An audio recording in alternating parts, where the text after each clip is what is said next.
এই যে দেখিছে এইখিনি হল পিঠাগুড়ি আৰু নাৰিকলৰে বনোৱা পিঠা আৰু আপোনালোকে ভাবিব পাৰি বিস্কুটৰ নিচিনা দেখি বিস্কুট বুলিও ক'ব পাৰে পিঠাগুড়ি আৰু নাৰিকলৰ আৰু ইয়াকনো মই কেনেকৈ বনাইছিলোঁ কেনেকৈ ভাজিছিলোঁ সেয়া মই ভিডিঅ'টোত দেখুৱাইছোঁ আশা কৰোঁ আপোনালোক সকলোৱে ভিডিঅ'টো শেষলৈকে চাব আৰু কমেণ্টত জনাবলৈ নাপাহৰিব কেনেকুৱা হৈছে আৰু কেতিয়াবা বনাই খাবচোন নিশ্চয় ভাল পাব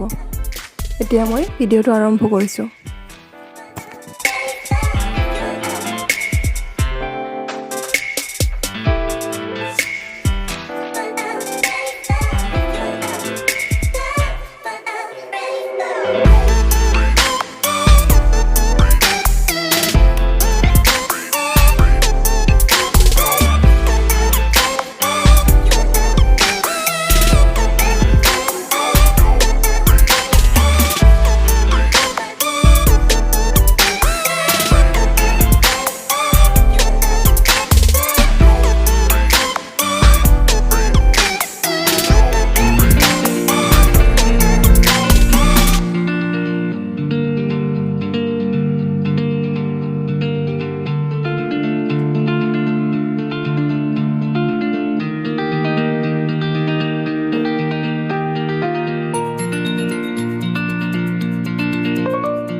পিঠাগুড়ি আৰু নাৰিকলেৰে বনোৱা বিস্কুট